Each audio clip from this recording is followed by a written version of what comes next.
Hello friends, welcome to my YouTube channel. आज इस video में हम देखेंगे फिक्सेशन। पिछले वीडियो में हमने फ्रेंड्स देखा था general introduction of histopathology. Histopathology का क्या मीन होता है और कौन कौन से स्टेप्स होते हैं जो जनरली टिश्यू प्रोसेसिंग के अंदर काम में लिए जाते हैं, और फाइनली हम माइक्रोस्कोप के थ्रू उस टिश्यू को मॉर्फोलॉजी, सेल्स की मॉर्फोलॉजी करके और किसी भी जो कैंसर कंडीशन है उसकी रिपोर्ट्स को जनरेट कर सकते हैं। तो फ्रेंड्स उसमें 7 स्टेप्स है: fixation, dehydration, clearing, impregnation, sectioning, embedding and blocking, section cutting और फाइनल था रूटीन स्टेनिंग। उसमें से एक पार्ट है फिक्सेशन। फिक्सेशन क्या होता है फ्रेंड्स, हम समझने की कोशिश करेंगे। फिक्सेशन के अंदर यूज़ होने वाले सब्सटेंस को फिक्सेटिव बोलते हैं। फिक्सेशन हम जैसे हमारे बॉडी से कोई भी टिश्यू कुछ वेरिएशन हो रखा है, जहाँ कैंसर की कंडीशन है, जो ऑर्गन हो सकता है या बॉडी का पर्टिकुलर साइट हो सकती है किसी भी ऑर्गन की, तो उसमें tissue remove from the body start decomposition immediately because of loss of blood supply and oxygen supply. Friends, जैसे हमारे बॉडी से टिश्यू को रिमूव किया जाता है तो उसमें से ब्लड सप्लाई एंड ऑक्सीजन की सप्लाई पूर्ण रूप से बंद हो जाती है, जिससे हमारे टिश्यू है उसके अंदर डिकम्पोजिशन होना स्टार्ट हो जाता है। और friends, accumulation of product of metabolism, जो मेटाबॉलिज्म का प्रोडक्ट होता है उसमें एक्यूमुलेशन होना स्टार्ट हो जाता है। एक्यूमुलेशन मीन्स होता है संचय होना स्टार्ट हो जाएगा। Action of autolytic enzyme. Friends, cells के अंदर कुछ ऑटोलाइटिक एंजाइम्स होते हैं, वो सेल्स का ऑटोलाइसिस करना स्टार्ट कर देंगे। Then friends, putrefaction by bacteria, जो टिश्यू होता है उस टिश्यू का बैक्टीरिया के द्वारा प्यूट्रिफिकेशन करना स्टार्ट हो जाए। इसका मतलब ये होता है सेल सड़ना स्टार्ट हो जाती है, बैक्टीरिया उसको सड़ाना स्टार्ट कर देंगे। अब फ्रेंड्स, इन तमाम तरह की कंडीशनों से बचने के लिए हम क्या करते हैं, टिश्यू का फिक्सेशन करते हैं। तो टिश्यू फिक्सेशन में क्या होता है, प्रिवेंटेड करता है। ये जो कंडीशनें होती हैं इन कंडीशनों से हम प्रिवेंटेड करता है फिक्सेशन। अब फिक्सेशन क्या है, फिक्सेशन में हम सेल्स का क्या होता है, preserving cells and tissue in life like condition. Cells की जो टिश्यू की जो सेल्स होती है वो लाइफ लाइक कंडीशन में रखते हैं। जैसे कि टिश्यू है हमारे पास में, जैसे कुछ फॉर एग्जांपल हम हार्ट है, हार्ट की अगर बायोप्सी आ रही है तो हार्ट को लॉन्ग टर्म रखना है या फिर किसी म्यूजियम में रखना है, तो उसको फिक्सेशन करेंगे तभी वो रख पाएंगे, नहीं तो वो हमने देखा प्यूट्रिफिकेशन हो जाएगा, बैक्टीरिया उसका प्यूट्रिफिकेशन कर देंगे, डिकम्पोजिशन हो जाएगा, ऑटोलाइटिक एंजाइम उसका ऑटोलाइसिस कर देंगे। तो ये तमाम तरह की जो प्रॉब्लम है वो क्रिएट हो जाएगी। तो हम फिक्सेशन कर लेंगे तो ये कंडीशनें अप्लाई नहीं होंगी। लाइफ लाइक कंडीशन जैसे हैं वैसे ही कंडीशन में हम टिश्यू जैसे बॉडी से निकाला वैसी कंडीशन में हम लॉन्ग टर्म लंबे समय तक उसको लाइफ में कभी रख सकते हैं। तो फिक्सेशन का यूज़ करेंगे। Tissue fixed in completely physical and partially chemical state. Tissue किस कंडीशन में वो होगा, फिक्स कैसे करेगा, completely physical state and partially क्या करता है, केमिकल स्टेट के अंदर वो टिश्यू को फिक्स करेगा। Fixation act as denaturation and precipitation of cells protein. Cells के अंदर जो सेल्स मेम्ब्रेन के अंदर प्रोटीन होती है उस प्रोटीन का ये फिक्सेटिव क्या करता है, उसका डीनेचुरेशन कर देता है। या तो प्रोटीन का डीनेचुरेशन कर लेता है या प्रोटीन का प्रेसिपिटेशन कर देता है, जिससे सेल्स का डिकम्पोजिशन होने से बच जाएगा।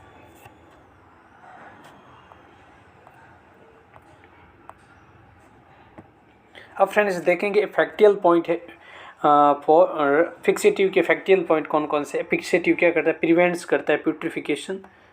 फिक्सेटिव प्यूट्रिफिकेशन एंड ऑटोलाइसिस का क्या करता है, प्रिवेंट्स करता है। और हार्डनेस नहीं, makes the cell insensitive to hypertonic solution and hypotonic solution. देखो फ्रेंड्स, आपने सुना होगा, जैसे आप जानते हैं कि कुछ जैसे सॉल्यूशन होते हैं जैसे जिसकी कंसंट्रेशन हाई होती है तो सेल्स को उसके अंदर डालते हैं, तो सेल्स क्या करती है, कंसंट्रेशन हाई में डालते हैं तो सेल्स के अंदर सिकुड़ जाती है और जो भी वाटर होता है बाहर निकल जाता है, जैसे सेल सिकुड़ जाएगी। अगर कम कंसंट्रेशन वाले सॉल्यूशन में डालेंगे तो सेल फूल जाएगी। तो इन दोनों कंडीशनों से सेल्स को क्या करते थे, फिक्सेटिव इनसेंसिटिव बनाते थे, जिससे ये दोनों कंडीशनें इसके ऊपर अप्लाई नहीं होगी। हाइपोटोनिक एंड हाइपरटोनिक सॉल्यूशन के अंदर रखेंगे तो सेल्स इनसेंसिटिव रहेगी, इसके ऊपर इसके वर्क या ये इसके ऊपर अप्लाई नहीं होंगे, नहीं तो फूलेगी नहीं ये चिकुड़ेगी। अब फ्रेंड्स है hardness and tissue which help in the section cutting. ये फिक्सेटिव क्या करते हैं, टिश्यू को हार्डनेस प्रोवाइड करते हैं, जिससे हम सेक्शनिंग कटिंग करते हैं तो इजी से हम सेक्शनिंग कटिंग करके थिन सेक्शन इजी तरीके से कर पाएंगे। ये हार्डनेस प्रोवाइड करते हैं। एक्ट एज मोर्डेंट फिक्सेटिव क्या करते हैं, एक्ट एज मोर्डेंट की तरह इसमें यूज़ किया जाता है। अब फ्रेंड्स है 5th नंबर पे है induce optical contrast for good morphological examination. जैसा कि फ्रेंड्स हम फाइनली हमारे पास में ये होता है कि टिश्यू को हम उस स्टेप्स करते हुए हम फाइनली माइक्रोस्कोपिक से देखेंगे तो उस लाइक बनाना होता है टिश्यू, इसीलिए टिश्यू प्रोसेसिंग करेंगे। तो टिश्यू प्रोसेसिंग में ये अगर फिक्सेटिव हम यूज़ करेंगे पहला स्टेप, तो उसमें क्या होता है ऑप्टिकल कॉन्ट्रास्ट, मतलब अच्छी तरह से अगर किसी भी सेल्स की गुड मॉर्फोलॉजी देखनी है, एग्जामिनेशन करता है उसकी मॉर्फोलॉजी की, सेल्स की मॉर्फोलॉजी का, साइटोप्लाज्म न्यूक्लियस का, तो ये ऑप्टिकल कॉन्ट्रास्ट को ये फिक्सेटिव क्या करता है उसको बढ़ा दे ताकि हम इजी तरीके से एग्जामिनेशन कर पाएंगे। नेक्स्ट फ्रेंड्स है types of fixative. Fixative mainly 4 types के होते हैं। पहले नंबर पे routine fixative, coating fixative, special purpose fixative. 4th number पे है प्रिजर्वेशन ऑफ फ्लूइड फिक्सेटिव या फिक्सेटिव फॉर फ्लूइड के लिए अलग से फिक्सेटिव होते हैं।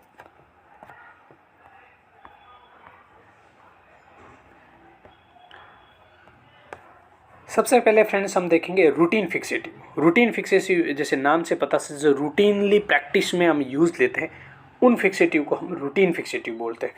इनके 2 पार्ट होते हैं, एक फॉर्मेलिन को भी यूज़ करते हैं और एक पेपिनिकुलस फिक्सेटिव उनको भी इसमें इंक्लूड किया गया है। सबसे पहले देखेंगे फॉर्मेलिन फिक्सेटिव। फ्रेंड्स फॉर्मेलिन के अंदर this is most commonly use fixative in routine practice के लिए फॉर्मेलिन का आपने देखा होगा, कोई भी म्यूजियम के अंदर कोई भी बायोप्सी है या फिर कोई ऑर्गन है, अगर उसमें प्रिजर्व करके रख रखा है तो वो जो सॉल्यूशन जिसके अंदर हम प्रिजर्व करते हैं उस सॉल्यूशन को हम फॉर्मेलिन कहते हैं, जो जनरली हर लैब के अंदर या फिर हर लैब मतलब जो म्यूजियम के अंदर प्रिजर्व किया गया है लॉन्ग टर्म, या किसी मम्मी या फिर कोई बॉडी है, बॉडी को प्रिजर्व कर रखा है किसी डिस्कवरी के लिए या फिर कोई डायग्नोस्टिक के लिए, तो उसमें फॉर्मेलिन होगा। 10% फॉर्मेलिन यूज़ करते हैं और 10% फॉर्मेलिन कैसे बनाया जाता है, which is prepared by the dissolving 10 ml of the commercially available formalin. 10 ml commercially available जो हमारे पास फॉर्मेलिन है वो लेते हैं और 90 ml हम लेते हैं वाटर का पार्ट, दोनों मिलाते हैं तो 10% फॉर्मेलिन प्रिपेयर होता है। नेक्स्ट देखेंगे फ्रेंड्स, जैसे फॉर्मेलिन हमें टिश्यू प्रोसेसिंग के अंदर लॉन्ग टर्म तो नहीं रखना है, हमें सिर्फ फिक्सेटिव करना है। फिक्स हो जाने के बाद में हम सेकंड स्टेप अप्लाई करेंगे, तो इसमें हमें मिनिमम कितना टाइम है जो हम फिक्सेटिव कर सकते हैं, तो उसमें 6 to 8 आवर रखेंगे तो वो टिश्यू है या फिर जो बायोप्सी है वो पूरी तरफ से फिक्सेटिव हो जाएगी। उसके अंदर प्यूट्रिफिकेशन, डिकम्पोजिशन, ऑटोलाइसिस, ये तमाम तरह की कंडीशन है वो उस पर अप्लाई नहीं होगी। तो हमें मिनिमम कितना टाइम है, 6 to 8 आवर हम रूम टेम्परेचर पे जो थिकनेस होती है उस बायोप्सी जो प्रीसेस कट रखे हैं बायोप्सी के, वो 4 मिलीमीटर थिकनेस के होने चाहिए।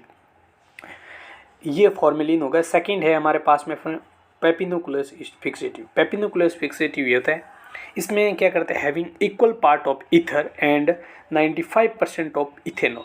95% का इथेनॉल लेते हैं और जो इसके इथेनॉल के बराबर 50% हम पार्ट लेंगे ईथर का। ओके, अब फ्रेंड्स अगर ईथर एंड 95% इथेनॉल दोनों अवेलेबल नहीं है तो उस कंडीशन में हम क्या करते हैं 100% मिथेनॉल का भी यूज़ कर सकते हैं। अगर मिथेनॉल नहीं है तो 95% डीनेचुरेटेड अल्कोहल का भी यूज़ कर सकते हैं। 85% आइसोप्रोपाइल अल्कोहल में be used if ethanol is not available. Ethanol नहीं होते तो ये भी हमारे पास में ऑप्शनल है कि ये सॉल्यूशन है जो पेपिनिकुलस फिक्सेटिव के तौर पर यूज़ करता है। अब फ्रेंड्स है फिक्सेटिव, इसके कितना टाइम लगेगा, जैसे फॉर्मेलिन में 6 to 8 आवर लगता है तो इसमें 10 to 15 minute at a room temperature पे रखेंगे तो ये पेपिनिकुलस जो स्मेयर होती है वो पूरी तरफ से फिक्सेटिव या फिक्सेशन हो चुकी होगी। Fixed smear immediately place in coupling jar and it is used in transport for smear. जैसे कि ये पेपिनिकुलस स्मेयर वार्ड के अंदर देते हैं और लेबोरेटरी दूर होती है तो उस कंडीशन में जो ये फिक्सेटिव एज ए ट्रांसपोर्ट के रूप में भी यूज़ कर सकते हैं। उसमें कपलिंग जार के अंदर डाल के जो भी स्मेयर होती है फिक्स भी हो जाएगी एंड ट्रांसपोर्ट के रूप दोनों का काम करती है फिक्सेटिव।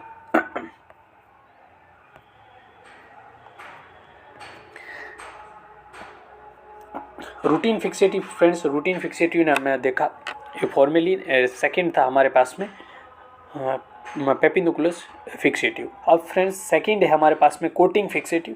कोटिंग का मतलब होता है, जैसे हम इजी तरीके से समझें, कोटिंग जैसे कोई स्मेयर है, फ्रेशली प्रिपेयर्ड स्मेयर है, उसके अंदर अगर हम फिक्स करना है, फिक्स करने के और अनस्टैंड स्पेयर होती है, उसको लॉन्ग डिस्टेंस ले जाना है, तो उस कंडीशन में हम क्या करते हैं, किसी एरोसोल स्प्रे या फिर ड्रॉपर के माध्यम से उसमें स्प्रे कर देते हैं। जो वो स्प्रे उसके ऊपर कोटेड होता है स्मेयर के ऊपर, और लॉन्ग टर्म डिस्टेंस के रूप में हम यूज़ में ले सकते हैं, और उसे एज ए फिक्सेटिव के रूप में भी यूज़ ले सकते हैं और स्लाइड के ऊपर फिक्सेशन कर ले। Coating fixative are applied as aerosol spray या फिर with a dropper to be surface of freshly prepared smear. Coating fixative are ideal when unstained smear are to be transport over long distance. अगर long distance के लिए हमने देखा, अभी बोला long distance के ले जाना है, तो अनस्टैंड स्मेयर को भी एज ए कोटिंग के रूप ट्रांसपोर्ट कर सकते हैं कोटिंग फिक्सेटिव का। डायाफिन हेयर स्प्रे होता है और कार्बोवैक्स होता है, पॉलीइथाइलिन ग्लिसरीन, ये एक कोटिंग फिक्सेटिव है। स्प्रे को 10 to 15 inch away from the smear spray करेंगे। जो एरोसोल स्प्रे होता है वो 10 to 15 इंच से दूर होना चाहिए, फिर बाद में स्प्रे अप्लाई करेंगे उस स्मेयर, बनी हुई स्मेयर के ऊपर। थर्ड नंबर फ्रेंड हमारे टाइप्स ऑफ फिक्सेटिव का थर्ड नंबर है special purpose fixative. Buffer neutral formalin, Bouin's fluid, picric fluid, formalin vapour fixative is also use, ये भी यूज़ कर सकते हैं formalin vapour, and Carnoy's fixative भी यूज़ कर सकते हैं। ये फ्रेंड्स है special purpose fixative.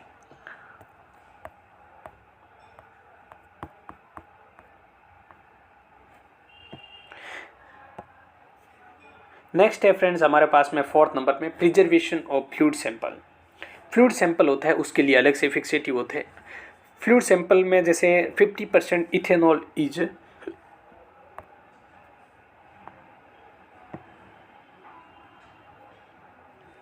Fourth number पे है फ्रेंड्स हमारे पास में प्रिजर्वेशन ऑफ फ्लूइड सैंपल।